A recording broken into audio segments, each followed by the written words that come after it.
meaningful connection itu bisa dilakukan melalui teknologi, dengan teknologi. Ya, itu menarik jadinya.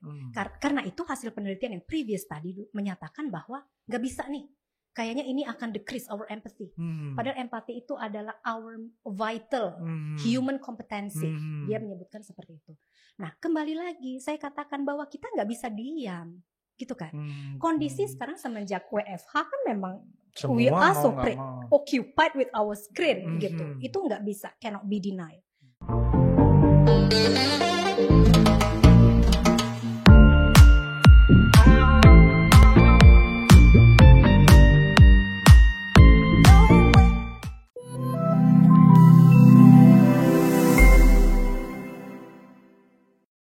Para pemirsa dan penonton si podcast Indonesia, Kanal Psikologi untuk Bangsa, Fakta Psikologi Pancasila, kita lanjutkan bincang-bincang bersama Dr. Carina Ayu Rizkyanti, Magister of Art, Master of Art, ya kan? Dosen Fakultas Psikologi Pancasila yang meneliti tentang empati. Bayu, kita lanjutkan. Yeah. Terkait dengan teknologi, what the correlation between empathy and technology? Yeah. Can you explain this correlation? Iya.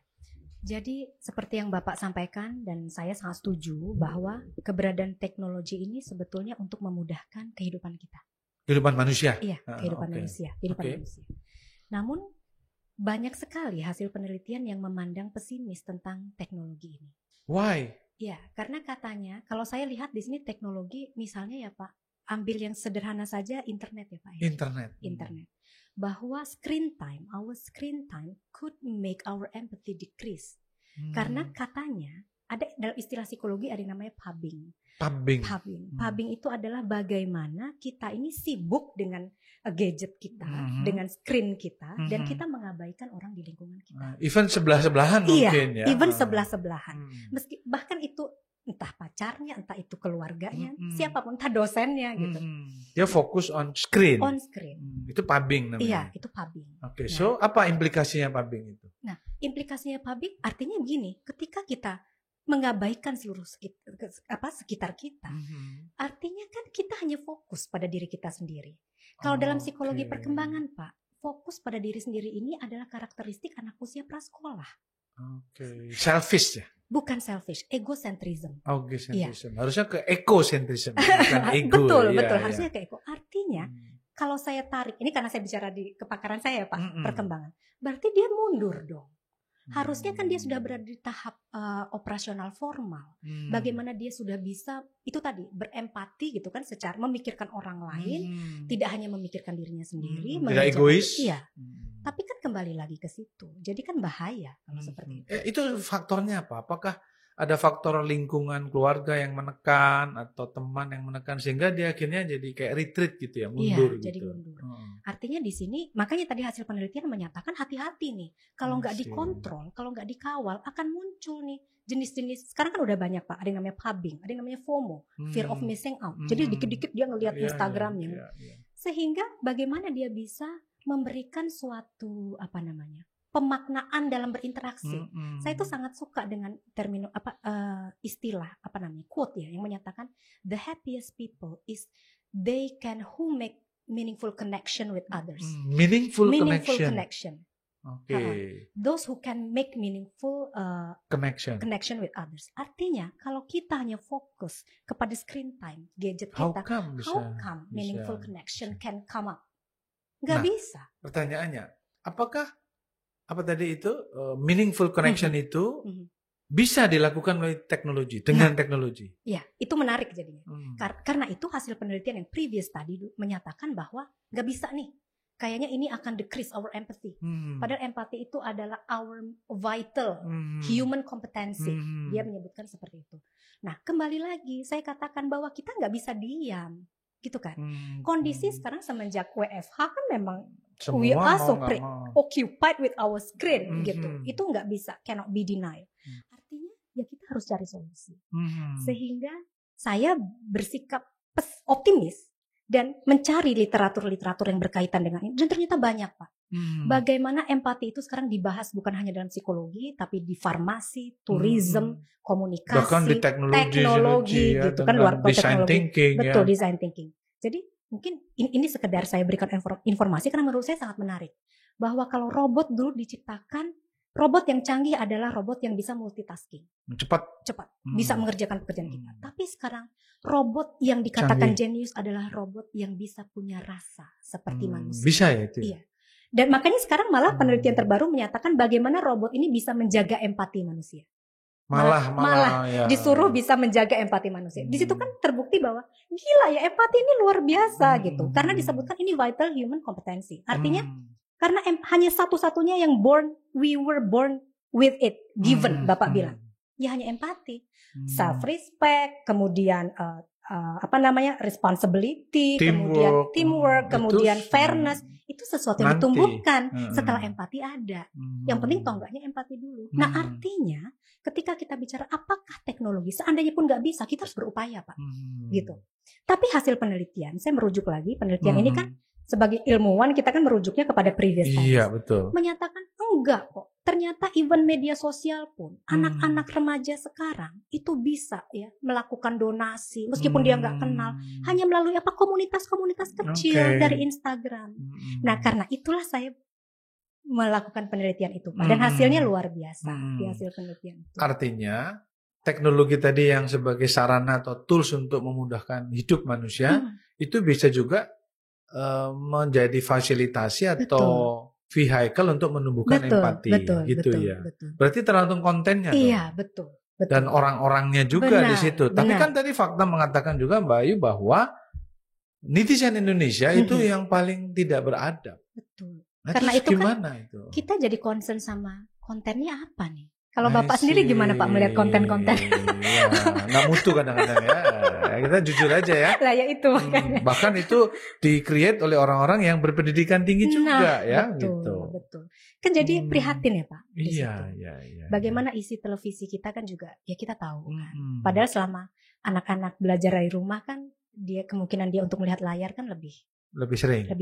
Nah kalau gitu orang tua pun juga harus melakukan adaptasi juga dong. Harus terhadap media sosial ini. Kalau katanya Prensky, yang namanya anak muda ini lahir dengan digital teknologi ini disebut sebagai digital native. Kalau kita ini disebut sebagai imigran. Digital migran. Iya, digital imigran. Artinya di sini orang tua tuh harus bisa seperti yang Bapak katakan tadi, upgrade gitu. Paling enggak tahu deh kalau anaknya ngajak ngomong tuh ngomong apa. Contoh nih, anak saya kan suka banget main game online. Jadi ada satu permainan yang dia sukai, tapi memang penuh pantauan ya Pak ya, penuh pantauan jelas. Sehingga dia anak laki-laki, saya kan perempuan. Jadi ketika dia ngomongin tentang ternyata kalau di Roblox itu begini. Lah kan saya sebetulnya nggak tahu ya Pak. Tapi ya kemarin WFH itu menyatakan setiap dia main kan saya ada selalu di sebelahnya. Ya saya ngajar, saya bikin penelitian, saya apa. Jadi interaksinya terjadi gitu. Jadi kalau dia bilang, lihat deh ini tuh begini. Oh ya, yang mana Mas? Saya bilang gitu. Akhirnya saya tahu, ternyata di game Robloxnya dia tuh ada ini. Dan kita di situ bisa mulai kasih, kayak misalnya di situ kan dibilang kalau cheating itu maka dia akan di-ban langsung sama si Roblox. Itu integritas ya, kejujuran. Iya, betul. Mereka juga bisa lapor kalau ada temannya yang cheating atau apa, lapor gitu bisa. Sehingga saya bilang, ternyata dalam teknologi itu mengajarkan hal-hal yang luar biasa gitu Pak. Bisa ya. Hanya sekarang kita ada nggak di situ untuk mendengarkan dia bicara. Sebagai pembimbing, coach tadi. Karena kalau dia ngelihat kita, mama gua kagak ngerti, jadi ngobrol sama. Karena sebetulnya dia tuh nggak pengen kita tuh kayak ngerti banget. Dia cuma pengen cerita. Ada gini loh di Roblox itu gini. Emas tuh dapetinnya ini gitu.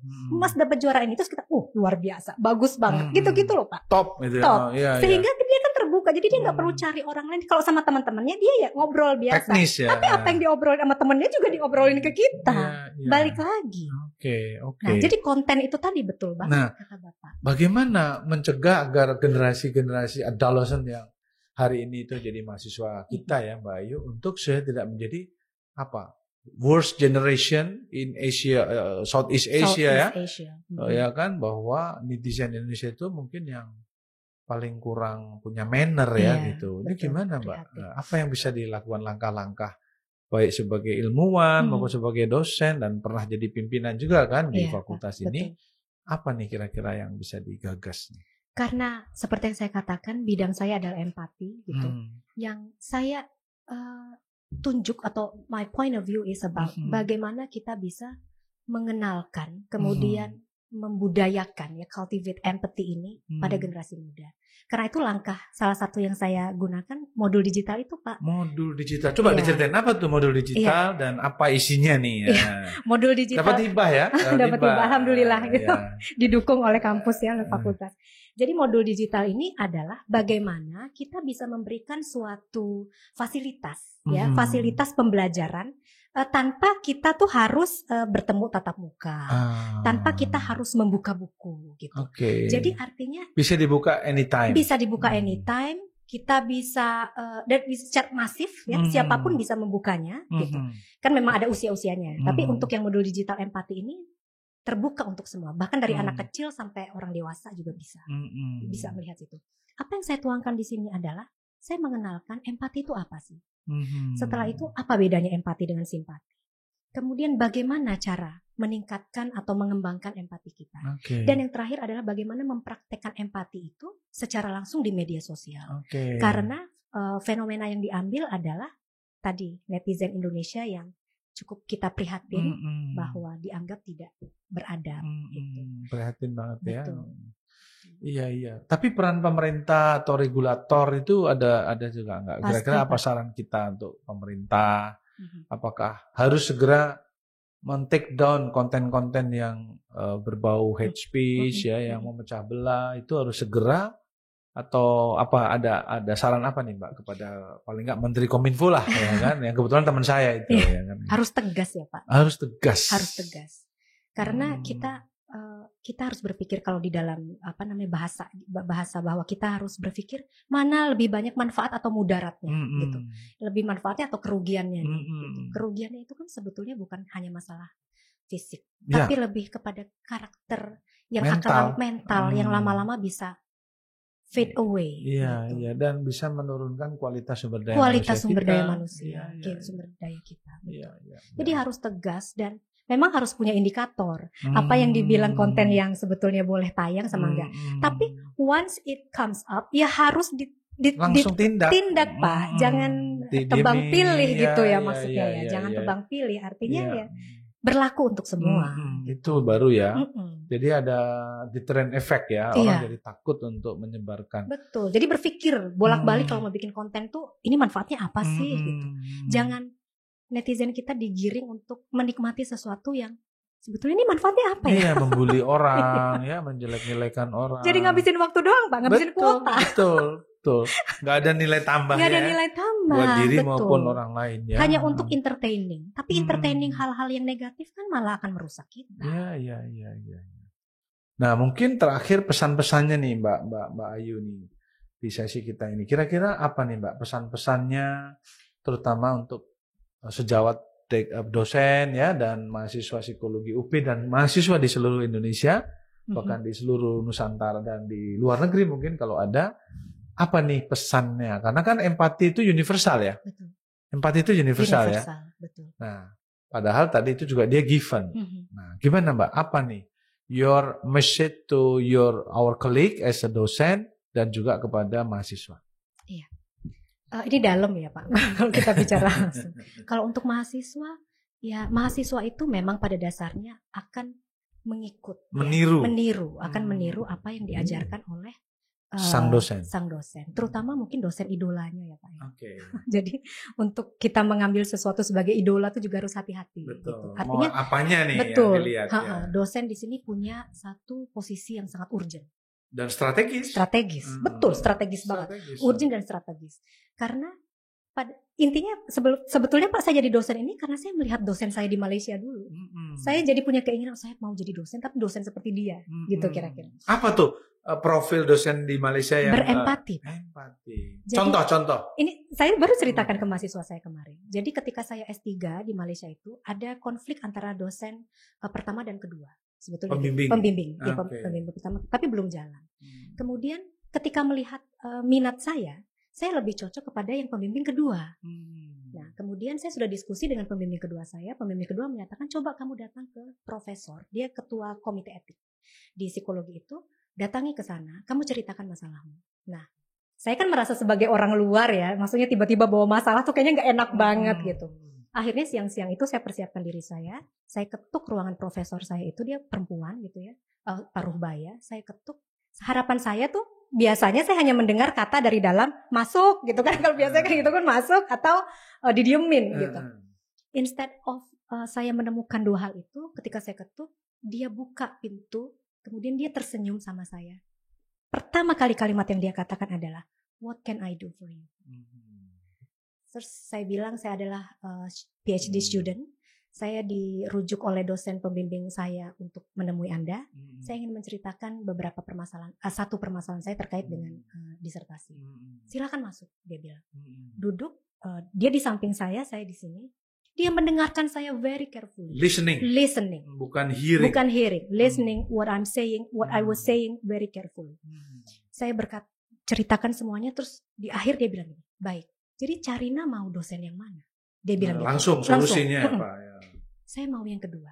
Baik, kamu tulis surat kepada saya. Ceritakan permasalahanmu. Kamu rujuk dosen ini sebagai dosen pembimbingmu. Saya akan putuskan. Apakah bisa, Prof? Bisa, dia bilang. Tapi nanti saya nggak enak. Itu kan nggak enak sama dosen. Yang pertama, soalnya saya udah punya hubungan baik dan lain-lain. Tidak apa-apa, serahkan itu semuanya pada saya. Ini adalah kampus profesional. Kita semua akademisi. Kita semua nggak akan berpikir hal-hal seperti itu. Yang penting kamu bisa belajar dengan baik, kamu lulus dengan baik. Keluar dari ruangan dia, Pak. Di situ saya baru punya ide. Saya ingin menjadi dosen, tapi yang seperti dia. Awalnya nggak punya, nggak punya cita-citanya berubah-ubah, betul. Tapi ketika keluar, begitu keluar baru menapakkan kaki ke depan, saya bilang saya ingin menjadi dosen, tapi dosen yang seperti dia.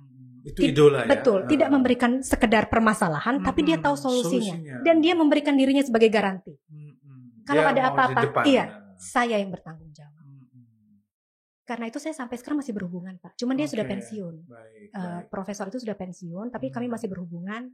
Bahkan sebelum COVID tuh rencananya dia mau datang ke sini, dia minta temenin saya jalan-jalan gitu. Tapi COVID. Dan untuk dosen pembimbing kedua, pembimbing saya itu juga one of my role model, sebetulnya sama-sama perempuan, masih muda sudah PhD gitu kan. Itu yang membuat saya berpikir. Nah setelah jadi dosen, nih Mbak Ayu kan udah sekian tahun nih ya, udah cukup lama ya di psikologi UP lah ya. Itu jujur, kolega-kolega Anda sebagai dosen itu seperti yang profesor tadi apa belum? Belum. Kenapa belum? Dan bisa diimprove nggak itu? Saya yakin bisa, asalkan memang ada niat, ada kemauan. Dan Pak dosen itu passion ya, panggilan. Betul Pak, calling. Betul. Iya calling ya. Tapi kalau cuma iseng-iseng hanya itu transaksional yang dilihat itu hanya transaksi, nggak bisa ya? Nggak bisa. Harus dari sini ya. Betul. Jadi kembali lagi kepada panggilan dia sebagai dosen itu apa sebetulnya? Serius nggak sih? Betul. Karena kan pencapaian tertinggi kita sebagai akademisi itu kan guru besar ya Pak. Bukan sekedar kita maksudnya menduduki jabatan tertentu. Ya itu kan tugas tambahan. Tugas tambahan. Jadi artinya di sini semua dosen ya harus sekolah, Pak. Betul. Harus sekolah sampai level tertinggi doktor dan aktif, terus aktif sampai akhirnya bisa menjadi profesor. Mungkin karena itu di Indonesia pendidikan ya mohon maaf tapi memang kita harus fakta kayak hasil penelitian itu sangat lag dibandingkan negara-negara. Ya masuk negara Asia Tenggara aja. Dalam hal penelitian. Salah satunya penelitian. Karena kalau ngajar itu kan sudah embedded ya, embedded. Kalau pengmas ya, maksud saya itu so-so lah dengan ngajar gitu. Tapi kalau research itu kan perlu duduk. Perlu duduk di situ. Dan solusi bangsa itu kan nggak bisa kita jawab dengan random, harus ada provennya, harus ada datanya. Data kan base-nya kan research begitu. Jadi ya itu sih Pak, kembali lagi ke masalahnya di situ sehingga akhirnya orang lebih cenderung berhenti di level pendidikan tertentu dan ya mungkin sudah merasa nyaman dengan jabatannya. Mungkin begitu. Ya tadi mungkin callingnya perlu ditingkatkan gitu ya, bahwa tadi itu meaningful lecturer. Iya, meaningful lecturer. Ya kan, menjadi dosen yang bermakna. Baik diri maupun orang lain. Itulah highest empathy itu di situ. Gitu ya. Nah, itu kan dari aspek dosen ya. dosen sendiri harus menyadari bahwa Anda adalah harus jadi guru besar. Tapi menurut saya selain guru besar yang sifatnya akademik, dia juga harus mengembangkan professional competencies. Professional competencies. Ya kan? Tadi empati, ya kan, service excellent kepada mahasiswa, ya kan? Betul. Kan empati dalam konteks individu, tapi dalam organisasi muncul kan service excellent, Mbak. Iya, betul. Si tadi sang harus profesor begitu, tadi kan menjadi kultur. Kultur, betul. Hai, pas saya, apa yang bisa saya bantu? Dan saya yakin itu tidak hanya ke Ayu, ke semua. Betul. Ya kan? Nah, sehingga menjadi mannernya dia, kan? Betul. Dan kalau semua orang begitu, sistemnya mendukung kan jadi culture. Betul. Nah, betul ya itu, Pak. Betul, Pak. Tapi di Indonesia menurut Mbak Ayu dari pengamatan ini belum kesana kita ini. Selama saya kuliah saya belum menemukan dosen seperti itu, Pak. Itu ya. Iya, saya baru menemukannya di sana. Itu ya. Iya. Nah, berarti apa yang itu? Katanya orang Indonesia itu ramah tamah, Mbak. Katanya orangnya apa ya? Ya ramah. Atau apa basa-basi aja? Hah? Saya tuh merujuk kepada ini, Pak. Data dari Profesor Thomas Likona. Itu Thomas Likona dia tentang seorang karakter psikolog pendidikan di Amerika. Itu yang saya selalu bawa ketika mengajar psikologi karakter anak. Dia menyatakan bahwa orang-orang yang bermasalah ini pada dasarnya adalah lahir dari keluarga yang memang tidak mampu menghadapi masalahnya. Ini kita garis bawahi. Orang-orang yang bermasalah ini lahir dari keluarga-keluarga yang bermasalah juga. Iya, keluarga bermasalah juga. Artinya kan nggak mampu. Karena siapa sih orang hidup yang gak bermasalah gitu kan. Tapi kan kita bisa mengatasi masalah kita. Itu kurang lebihnya seperti itu. Dan yang kedua adalah, naasnya adalah orang-orang ini kemudian sekolah gitu. Ke sekolah dan menemukan guru-guru yang ketika di rumah jadi orang tua yang bermasalah juga. Ya ampun. Karena dia double peran ya. Double peran. Dia nggak bisa belum mampu menjadi orang tua yang baik untuk belum selesai dengan dirinya. Betul. Belum selesai itu dalam harus ngajar ke orang lain. Ngajar ke orang lain dan dia bawa kan itu. Artinya kita memang nggak bilang bahwa namanya manusia harus sempurna, tapi kan ada core yang kita harus tahu, prinsip-prinsip dasar yang itu memang harus settle, kan gitu ya Pak ya. Bagaimana misalnya kita memberikan waktu untuk anak, seperti mendengarkan anak kita. Kalau kita di rumah sudah bisa seperti itu, ketika kita di kampus kita akan bisa seperti itu. Itu juga kan yang dialami mahasiswa, bahwa kalau dia di rumah sudah full of affection from their parents, begitu dia di kampus atau di sekolah dia nggak akan trying to seek another attention of berlebihan, overly gitu. Dia nggak akan caper gitu bahasanya. Karena dia dia sudah full dengan dirinya sendiri. Sudah selesai gitu. Jadi dia menghadapi tantangan di luar, dia punya amunisi dari keluarganya ini. Sehingga kesulitan apapun dia nggak akan banget jadi mentally down banget atau gimana. Ya pasti stres. Siapa sih orang yang nggak stres? Tapi nggak sampai yang depres atau seperti apa. Tapi di satu sisi tadi kan Mbak Ayu mengatakan teknologi itu juga bisa menjadi vehicle, tools untuk menaruh konten-konten yang menumbuhkan empati. Betul. Tapi di satu sisi tadi ada orang-orang yang stres karena digitalisasi. Nah ini gimana ini membedakan supaya pada titik ini kamu tapi pada ini kalau kamu terusin kamu bisa stres nih, atau menjadi tadi FOMO atau pubbing dan sebagainya, itu gimana tuh? Iya, karena itu Pak penting sekali supaya hidup kita ini balance. Bahwa kita harus tahu bahwa hidup ini bukan hanya di screen time. Tapi even di rumah pun kita harus tetap melakukan attachment juga. Melakukan komunikasi dengan ayah, ibu, adik, kakak, anak. Itu tuh tetap harus gitu. Meskipun itu tadi saya katakan, dibilang gak usah terlalu yang buat event yang kayak gimana gitu misalnya. Pokoknya setiap ulang tahun tenang aja, pasti mama kasih kamu yang nggak begitu. Karena hal-hal yang sederhana misalnya sebelum tidur ngobrol bareng itu sesuatu yang luar biasa gitu Pak. Kalau saya itu hugging sama anak. Hugging itu oke. Ya itu super oke. Super oke. Karena nggak semua orang tua loh bisa melakukan itu. Iya, apalagi yang kecil kan, cewek gitu. Apalagi kan. perempuan. Bapaknya pasti langsung pek gitu kan. Bubuk ya Pi gitu ya. Udah gitu. That's so sweet. Gitu ya. Iya, betul. Hal seperti itu. Jadi artinya Pak, Saya selalu bilang sama anak saya kalau dia udah yang ini game online banget. Terus kan saya suka bercandain, hidup tuh nggak cuma selalu di situ ya. Ya gitu. Oh ya, kita kasih batasan. Oke, boleh main game jam sekian juga. Abis itu udah, kok dia mau main otopet kayak dia mau apa-apa. Yang penting dia ini. Tapi kan yang jelas anak ini perlu lihat ini ibunya ada dunia lain ya. Ada dunia lain di situ. Ibunya melakukan hal yang sama. Terus saya misalnya tetap pegang ini. Ya anak saya kayak bapak tadi, lawang dosen aja ngono. Iya, nggak jadi role model. Nggak jadi role model. Gagal jadi role model di rumah ya gimana mau jadi role model di luar? Kampus ya. Tapi memang tantangan itu ya Mbak ya. Kita ini dunia pendidikan kita ini tidak hanya sekedar otak kiri ya. Setuju. Kalau ya teknologi, ya hitung-hitungan, tapi juga otak kanan tadi. Banget. Karena itu fondasinya. Ya, creativity, ya. Memahami perasaan orang lain ya. Karena kita kan juga nggak suka diperlakukan orang lain seenaknya ya Pak. Sopan santun ya gitu. Apa ya tadi menghargai orang ya. Oke. Nah, satu lagi nih terakhir dari yang terakhir Mbak, mengenai keluhan para CEO atau para manajer terhadap anak-anak baru yang dulu itu milenial ya atau anak-anak baru. Bahwa mungkinkah itu berdampak dari media sosial? Bahwa sebagian besar anak-anak baru itu unggah-ungguhnya, sopan santunnya itu kurang dinilai oleh para CEO atau manajer-manajer hari ini. Gimana tuh supaya apa gara-gara ini tadi itu? Iya Pak. Kalau saya melihatnya bahwa di setiap generasi itu ada gap. Memang ada yang disebut gap generasi. Oleh karena itu yang katanya Prensky antara digital native dan digital immigrant ini, kenapa digital immigrant-nya jadi kayaknya susah? Mungkin CEO ini si digital immigrant ini itu kan. baby boomers generasinya. Jadi mereka kayak fed up gitu untuk melihat nggak bisa get along sama anak-anak muda-muda ini. Nah oleh karena itu si Prensky menyatakan bahwa coba deh kita yang berada di imigran ini, di taraf imigran ini, coba lebih open mind. Sebetulnya anak-anak ini bukan dibilang gak sopan, tapi memang dia punya gaya yang berbeda.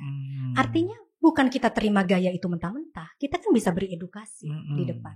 Di depan misalnya what is allowed in this company sama what is not allowed. Iya kan? Jadi kita sudah bisa memutuskan itu. Dan mereka bisa kok untuk diatur. Artinya memang itu Pak, bisnis prosesnya tadi ya. Maksudnya kulturnya dan lain-lain itu harus jelas. Sehingga nggak tiba-tiba mereka nyemplung terus bersikap seenaknya. Tapi sudah ada, Anda akan bekerja di sini maka ini. Corporate culture-nya di situ, ya bisnis prosesnya, ya kan? Betul. Tapi kalau udah dikasih tahu tapi nggak bisa juga. Nah, berarti itu memang maksudnya sudah keputusan, ya kan? Karena saya yakin mereka sangat bisa. Cuma memang intinya kita sebagai yang imigran ini juga harus lebih open mind. Anak-anak ini sebetulnya lebih suka mereka sangat suka dihargai atas ide-idenya. Tapi idenya mereka tahu. Kepercayaan dia hanya bilang bagus-bagus tapi saya nggak boleh implementasi atau gimana. Jadi biarkan saya just leave me with my dengan kepakaran saya. Biarkan itu dulu. Nah setelah itu Anda baru boleh nilai. Kalau saya lihat sih di situ ya Pak, berbekal sama mahasiswa-mahasiswa dan saya punya teamwork yang memang anak muda-muda. Jadi di situ saya lebih kepada orang yang mengarahkan. Tapi saya beri kepercayaan mereka untuk mau bikin kayak gimana. Tapi tetap harus dipantau Pak. Trust tetap diberikan, tapi monitoring evaluation tetap harus diberikan ya. Oke, baiklah Mbak Ayu, terima kasih kehadirannya. 1 jam lebih kita sudah bincang-bincang. Luar biasa. Mudah-mudahan bermanfaat ya untuk para pemirsa, para dosen, para mahasiswa yang menonton channel YouTube Fakultas Psikologi Pancasila. Semoga Mbak Ayu sukses terus. Amin. Ya kan, dan jadi segera guru besar. Amin. Dan kita semua semakin sehat dan sukses juga dalam karir kita. Terima kasih Mas Erwan, terima kasih Brian, juga terima kasih Topik atas persiapan-persiapannya. Thank you, salam Pancasila, merdeka. Merdeka.